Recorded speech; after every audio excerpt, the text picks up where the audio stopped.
Good morning everyone from Utrecht, the capital of Utrecht.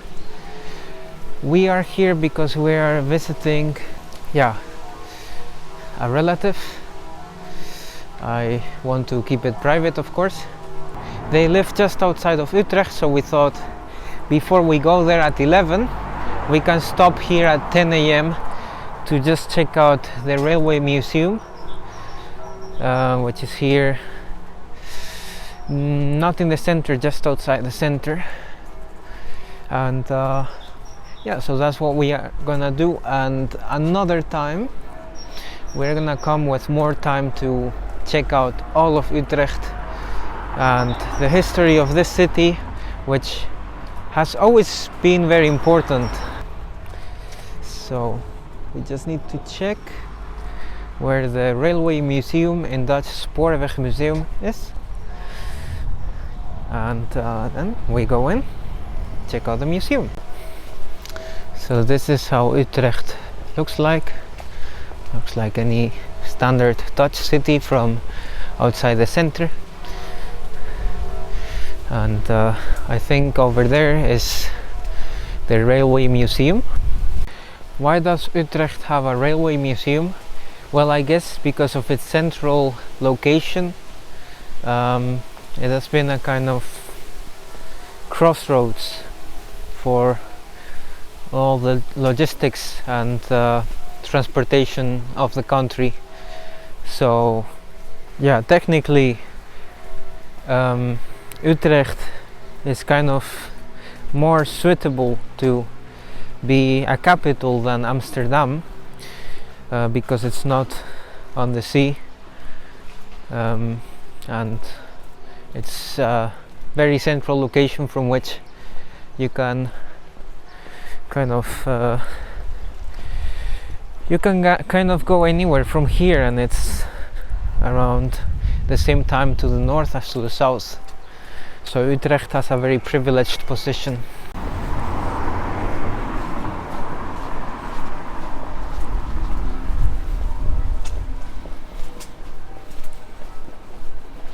Well, here we are at the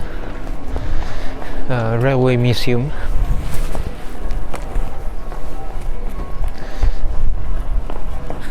Spoorwegmuseum. There are already quite some people.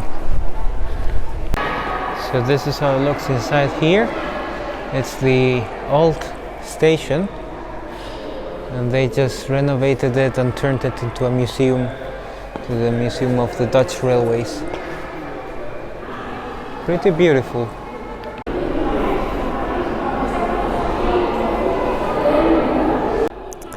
The last trip of William III. Here also, you can also see a model of the favorite train of William III. So this is the train network from back then. You can see that it's mostly the north of Europe or Central Europe. Yeah, it was in 1865, and then the train would become more popular until it spread out all across Europe. And this is the station, the platforms where people waited outside for the train. And you have some old trains that you can go inside to check out.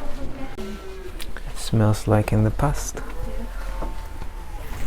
Here, this is where people used to sit. You still have trains like these in some European countries.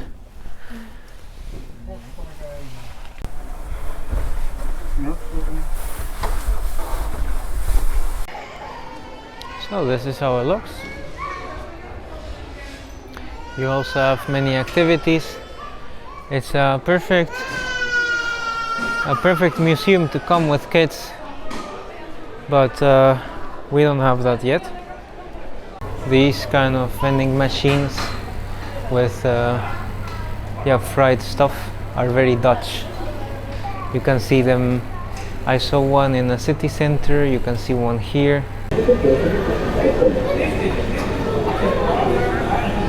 Gaan we naar boven lopen? Kan je wel. You can see this is an even older train. The women were separated from the men somewhere, I guess over there. Yeah, and you can see this is where they used to sit next to each other. And trains were very slow back then, a bit faster than a horse, but back then they said that, like, when the train was driving past a village, many villagers kind of felt like the devil was driving past the village because of the noise that trains make. And now imagine now a person from back then hearing all the cars, trains, traffic. Quite crazy. Look what a delicious breakfast, lunch, dinner. Such delicious food. Here, I guess this is the restaurant place. Yeah, here it's even fancier. Wow. You can see it's written in Romanian, English and German, so maybe it was a Transnistrian train. Let us cook something, some vegetable soup for the guests, for the passengers. You can see there are also many things outside. It's definitely a very cool museum. The test of fire. I wonder what that is.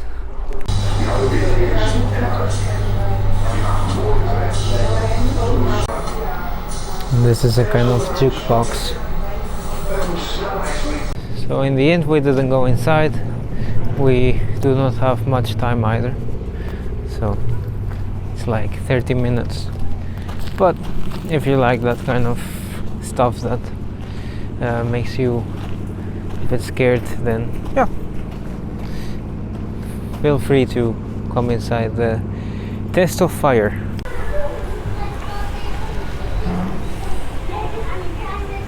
Well, we are already leaving the museum because yeah, we do not have much more time.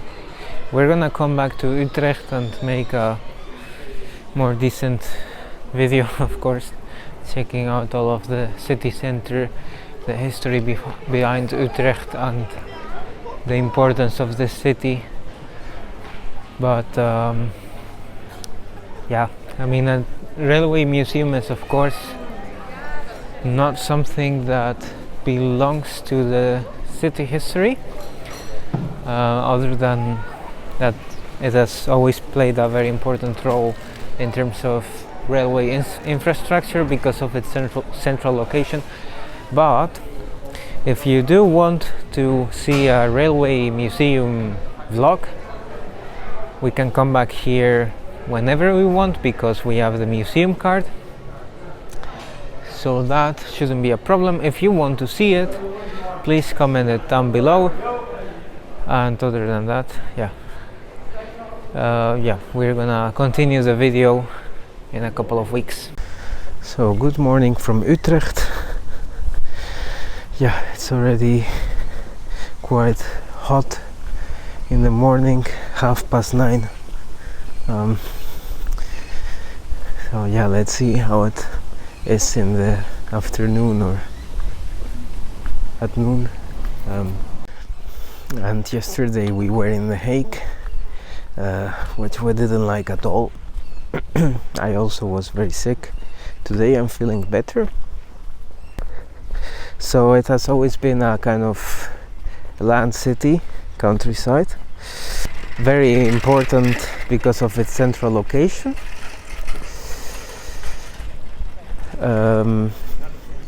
The Bishop of Utrecht was the one who was giving city rights to all the Dutch cities in the past, until the city rights didn't exist anymore, like they were not so important. Oh yeah, it has always been a kind of independent city, independent area, with their citizens having many rights to do whatever they wanted. And another important city in the province of Utrecht is Gouda, or Gouda if you don't pronounce it the Dutch way. That's where the famous cheese, Gouda cheese, comes from. And yeah, I don't know if there's much more to tell. Oh yeah, well, the history of Utrecht itself. The reason why it's called Utrecht is because Trecht, like Maastricht, so like that city in the south that we also visited, the capital of Limburg, it means passage in Latin, tracht, trajectum.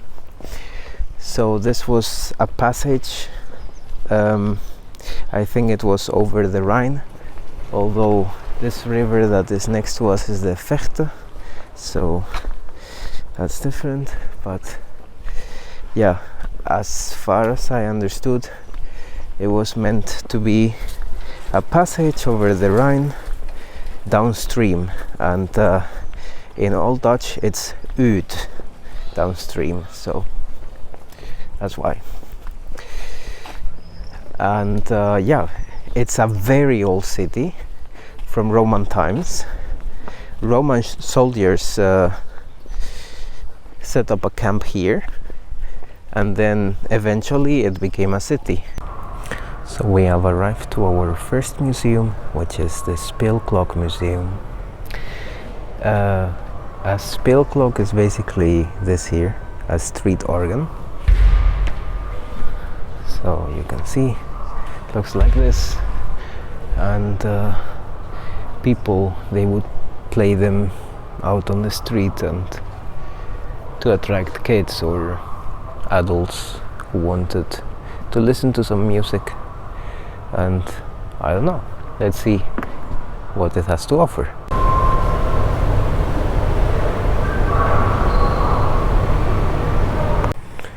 It's interesting to see how much skill, how much talent there is behind these pieces like street organs, and they also have clocks. They have very intricate forms and ornamentation. It's very detailed and yeah, looks very interesting. It's very beautiful.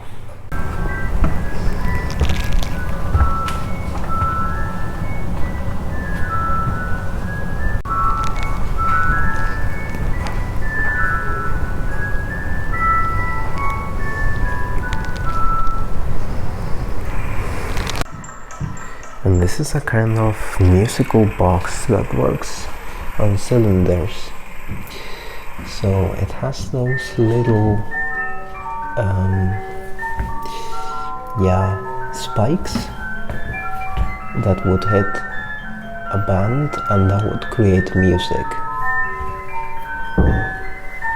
Ze werden niet alleen gekocht voor de muziek, maar ook vanwege de beroemde bouwer, de knappe componist of het technische van nucht. Nieuwste van het nieuwste, mooiste van het mooiste, duurste van het duurste. Wow. Apparently you inserted that card and... Welcome. Oh. Okay, well, I thought it was gonna be music. This museum is great for nostalgic people and also kind of furniture collectors. I think you could get inspiration here. So that was the Street Organ Museum. It was interesting, but not life-changing. Best for kids. Yeah, best for kids. People who are interested in furniture like that. And now the next museum that we want to visit is the convent of Catharina Convent. But it's still closed. We have half an hour to visit other things, and I think we're just gonna go check out the Dom Tower of Utrecht and other places of interest.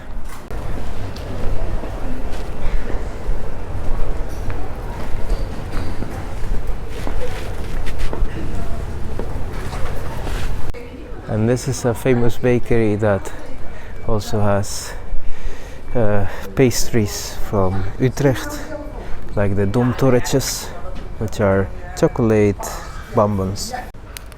So this is how these Domtorentjes look like. They have the image of the Domtoren, of the Tower of the Dom, and they are chocolate bonbons. I don't know how they taste, but I guess we can try them out. Yeah, and that building is the Tower of the Dom of Utrecht, with 122 meters, the highest tower, church tower of the Netherlands. And an interesting story, context about the colors of the flag of Utrecht is that they are the colors of Saint Martin, who was the son of a Roman soldier who ripped off his clothes to give half of them to a homeless person, and that already turned him into a saint. And Saint Martin is the patron saint of Utrecht. That's why it carries, like the flag carries the colors of that Saint Martin.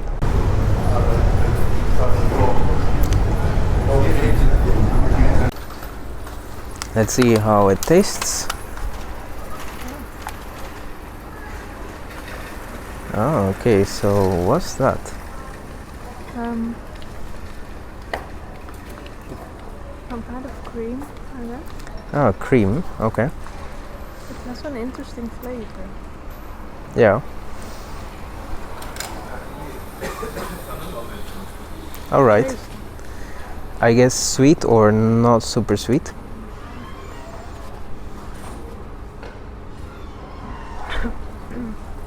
Quite sweet, yeah. Oh, okay. So we have arrived at the Museum of the Convent of Catharine. This is how it looks. So we are currently in an exhibition room that exposes 2000 years of Christianity. The room is named after Catherine of Alexandria, who died in 307, a cherished martyr. She is also the patron saint of the medieval convent or monastery, which houses the Catharina Convent Museum. The Catherine Gallery offers an introduction to the extensive museum collection. Many diverse objects were produced for the main forms of faith, some simple and for private use, others excelling in artistic quality and made for churches and monasteries. The artworks are silent witnesses of the history of Christianity in the Netherlands, the coming of the faith in the early Middle Ages, through the Reformation and up to the present day. As it already says, this room basically depicts the 2000 years of Christianity, more than 2000 years of Christianity, through different art pieces, statues, books, relics, and yeah, kinda gives you a picture of Christianity. There's also an exposition about Pope Adrian VI, which was a pope from Utrecht. So we're gonna check out the exposition. So this Pope Adrian VI, he was born in Utrecht. He was the only Dutch pope so far, and he only ruled for 1.5 years as a pope in the 16th century, which was a very difficult century. Like, it was a difficult time for him as a pope because the revolutions of Luther were taking place, and so he wanted to kind of go against those revolutions, that Protestantism, but at the same time reform the church so that there's nothing to criticize about the Catholic Church, which was in decline. Many priests, many